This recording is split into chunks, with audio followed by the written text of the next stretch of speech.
Kevin McCarthy taking a victory lap for the debt ceiling bill, and Texas Governor Greg Abbott takes on rogue district attorneys. Joining us now is Washington Insider Armstrong Williams. Good morning to you, sir. Thanks for joining us. Good morning. Let's start with the debt limit legislation. Speaker McCarthy did face fierce opposition from President Biden and from Democrats who said they would only pass a clean bill with no cuts. However, there's now many Republicans not happy about it as well. Will this secure McCarthy's standing as House Speaker or do the opposite, do you think? Jan, he was one of the true victors in this process because I remind you that our president said under no terms would he negotiate, would he cut spending, would he limit the deficit, and he wanted no limits on what he could spend. And if you read the Washington Post over the weekend where they did an in-depth piece on what went down, McCarthy told him point blank with his chief of staff at the White House, you have no options but to negotiate. And negotiations is exactly what happened. But unfortunately, Jan, for the American people, unfortunately for this debt ceiling legislation, we didn't even deal with the biggest drivers of the debt, which is entitlement, Social Security, and Medicare. And so what is passed will only make a tiny dent into reducing the deficit. Until we attack those three pillars of what brings about the deficit, little, if anything, will ever change. Yeah, and those are the sacred cows. Right. When you look at Social Security and Medicare, economists say it'll be insolvent in 10 years. So this is something that lawmakers really need to tackle soon.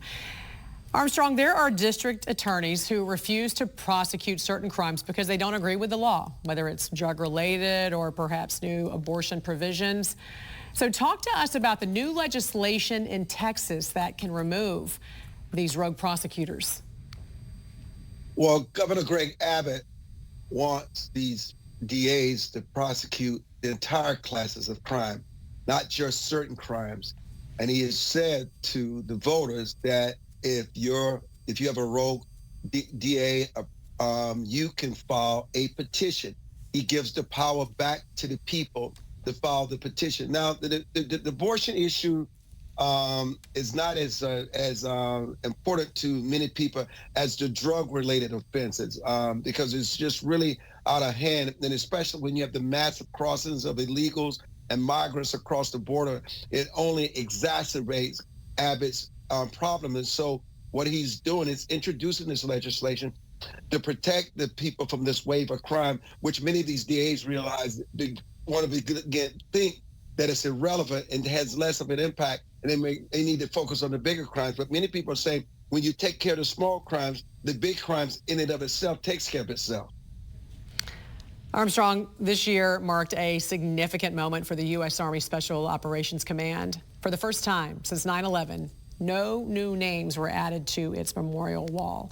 This certainly is a relief, but it's also a reminder of the ultimate cost of freedom our military personnel make. Your thoughts? How can we keep our fallen soldiers' memories alive? You know, the ultimate sacrifice for anyone is when you give your life. When you think about the beauty of our faith and God giving his only son, it was the ultimate sacrifice that we have free will, but also have the right to the kingdom of heaven if we conduct ourselves according to his commandments. And then you think about a parent, a family, give the life of their son and their daughter.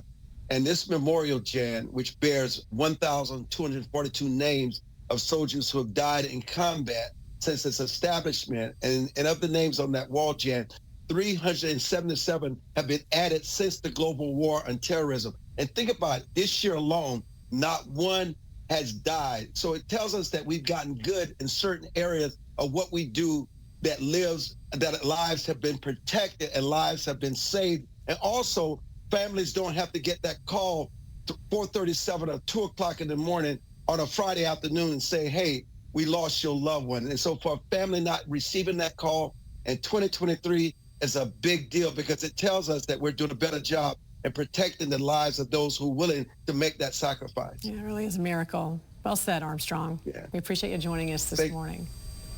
Thank you, Jan. Thank you, my friend. Have a good one.